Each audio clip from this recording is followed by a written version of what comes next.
नमस्कार, मैं हूं विशाल यादव। मनुवादियों और सामंतवादियों का बस चले तो आज ही मुसलमानों को देश से बाहर निकाल दें। इनका बस चले तो मुसलमानों का जीना हराम कर दें, क्योंकि इनको हर मुसलमान आतंकवादी, हर मुसलमान देशद्रोही, हर मुसलमान इनका दुश्मन नजर आता है। लेकिन दोस्तों, आज तो इन लोगों ने हद ही पार कर दी। हम सभी लोगों को मालूम है कि यह देश किसी एक की बाप की जागीर नहीं है, यह हकीकत है। यह देश किसी एक की बाप की जागीर नहीं है। इस देश की मिट्टी में लहू शामिल है, हिंदुओं का, सिखों का, मुसलमानों का, ईसाइयों का। लेकिन ये जो चंद मनुवादी हैं, जो सिर्फ मनुवाद करते हैं और हमेशा पीठ दिखाकर के भागने वाले गीदड़ जो हैं, ये हमेशा हिंदू मुसलमान करते हैं और ये मुसलमानों को गालियां देते हैं। इनका बस चले तो मुसलमानों का दाना पानी बंद कर दे। लेकिन दोस्तों, आज तो हद हो गई। राष्ट्रपति द्रौपदी मुर्मू को एक संत ने चिट्ठी लिख दी और कहा कि मुसलमानों का ऐसा हाल कर दीजिए, मुसलमानों के साथ ऐसा बर्ताव कीजिए, मुसलमान नमाज ना पढ़ पाए, मुसलमान ये ना कर पाए, मुसलमान वो ना कर पाए। दोस्तों, इन लोगों में इतनी नफरत भरी क्यों है? भाई, मुसलमान ने तो मांग की ना कि गाय को राष्ट्रमाता बना दीजिए, राष्ट्रीय पशु बना दीजिए। भाई, योगी आदित्यनाथ क्यों नहीं बना रहे? प्रधानमंत्री नरेंद्र मोदी क्यों नहीं बना रहे? और ये लफड़ झंडिस टाइप के लोग, जो ये चंद मनुवादी सामंतवादी हैं, ये क्यों नहीं कह रहे कि गाय को राष्ट्रीय पशु घोषित कर दिया जाए? भाई, हर मुसलमान कह रहा है और इस कमेंट बॉक्स में भी जितने हमारे मुसलमान भाई हैं वो सब कहेंगे, और जितने सनातनी हैं वो भी यही कहेंगे कि हाँ, गाय को राष्ट्रीय पशु घोषित किया जाए। लेकिन जो चमचे हैं, जो लफड़ झंडिस टाइप के लोग हैं, जो सरकार की चरण वंदना करने वाले लोग हैं, जो अंधभक्त हैं, जो ना तो गाय के हैं और ना ही सनातन के हैं, बस सनातनी चोला पहनकर हिंदू मुसलमान करते हैं। दोस्तों, आज एक संत ने राष्ट्रपति द्रौपदी मुर्मू को चिट्ठी लिखी है और संत ने अपनी भड़ास निकाली है। संत ने मुसलमानों को लेकर राष्ट्रपति द्रौपदी मुर्मू को कौन सी चिट्ठी लिखी है, मैं आप सब लोगों को दिखाने जा रहा हूं। जरा यहां पर देखिए, भारत में नमाज पर लगे पूर्ण प्रतिबंध, संत का राष्ट्रपति मुर्मू को लेटर। देख लीजिए, संत ने राष्ट्रपति द्रौपदी मुर्मू को पत्र लिखा है और कहा है कि भारत में नमाज पर पूर्ण प्रतिबंध लग जाए, यानी कि नमाज हो ही ना। क्या ऐसा हो सकता है? एक मनुवादी ऐसा सोच सकता है, वो चिट्ठी लिख सकता है, वो मामला सुप्रीम कोर्ट में ले जा सकता है, ठीक है, उसकी आजादी, वो कर सकता है। लेकिन जरा सोचिए, अगर जरा सा भी विवेक, बुद्धि, संविधान के प्रति वफादारी, संविधान का अगर 2-4 पन्ना भी अगर किसी ने पढ़ा है तो वो ऐसी हरकत नहीं कर सकता है। हम सभी लोगों को मालूम है कि हमारा देश एक धर्मनिरपेक्ष देश है, जहां पर सभी धर्मों को बराबर सम्मान दिया जाता है, जहां पर सभी धर्मों का सम्मान है। वर्शिप एक्ट के बारे में शायद ये जो संत महाराज हैं, इनको कुछ पता ही नहीं। हमारे देश का कानून कहता है भाई, मुसलमान मस्जिद जा सकता है, मुसलमान नमाज पढ़ सकता है, हिंदू मंदिर जा सकता है, हिंदू हनुमान चालीसा पढ़ सकता है, घर में रामायण पाठ पूजा करा सकता है। भाई, ये आजादी है सभी धर्मों की। एक सिख गुरुद्वारे जाएगा, एक ईसाई चर्च जाएगा, भाई ये संविधान में लिखा है। तो राष्ट्रपति द्रौपदी मुर्मू को चिट्ठी लिखने से क्या फायदा?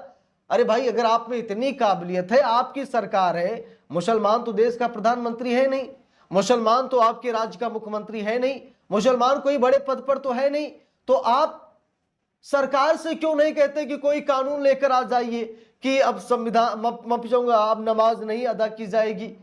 सरकार से क्यों नहीं कहते? संसद में क्यों नहीं कहते?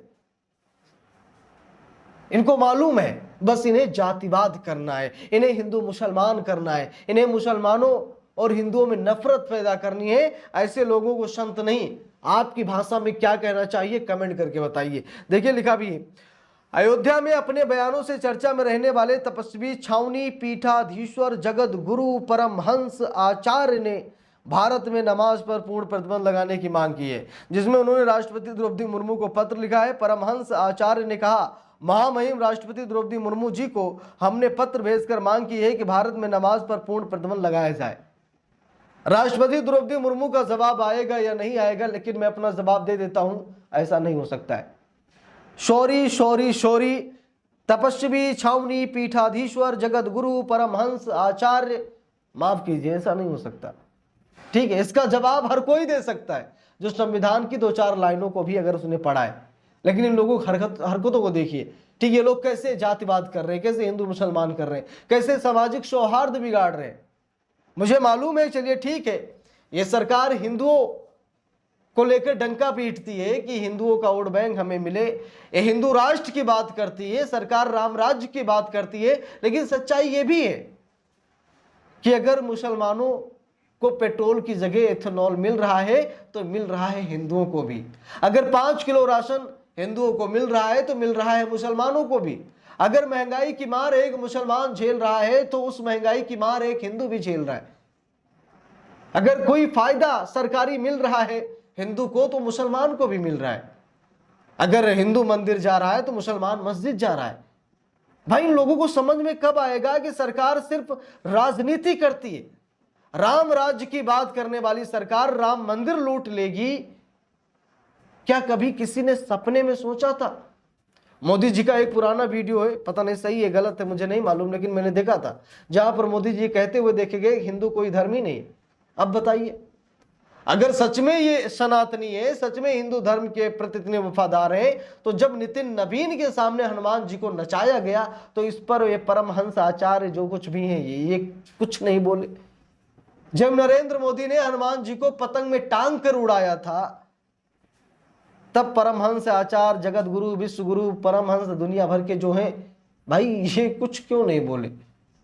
जब प्रधानमंत्री नरेंद्र मोदी ने हनुमान, माफी चाहूं, भगवान राम को अपने से छोटा दिखाया और उंगली पकड़कर प्रवेश करते हुए राम मंदिर में दिखाया, तब ये परमहंस आचार्य फलाने ढिमाके जो भी हैं ये कुछ क्यों नहीं बोले? ये बोल ही नहीं सकते, क्योंकि ये भक्त राम के नहीं है, ये भक्त हनुमान के नहीं है, ये भक्त सत्य सनातन के नहीं है, ये भक्त सत्ताधारी दल के हैं।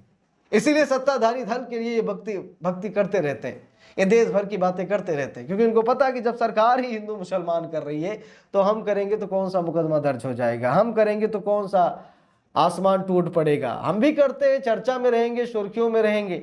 और आज अगर तपस्वी, छावनी, पीठाधीश्वर, जगत गुरु, परमहंस आचार्य अगर इतना बड़ा मुसलमानों पर मतलब इस तरह की बातें ना करते, राष्ट्रपति को पत्र ना लिखते, तो उनकी खबर कौन चलाता? तो लाइमलाइट में बने रहने के लिए, सुर्खियों में बने रहने के लिए, खबरों में बने रहने के लिए ये लोग ऐसे हथकंडे अपनाते हैं, क्योंकि इनका नाम हो जाए। लेकिन नाम इतना बड़ा रख लिए हैं कि नाम हो ही नहीं पा रहा है, सिर्फ फजीहत फजीहत फजीहत, इसके अलावा कुछ नहीं है। दोस्तों, यहाँ पर भाईचारे की बात होनी चाहिए, सामाजिक सौहार्द बनाने की बात होनी चाहिए, लेकिन यहाँ पर बिगाड़ा जा रहा है। इस पूरे मामले को लेकर आप लोगों के मन में जो भी प्रतिक्रियाएं हो आप लोग कमेंट करके जरूर बताइएगा। वीडियो को लाइक शेयर, अगर चैनल पर नए हैं सब्सक्राइब करके सपोर्ट कीजिएगा। मिलते हैं दूसरी वीडियो में, तब तक के लिए बहुत बहुत धन्यवाद।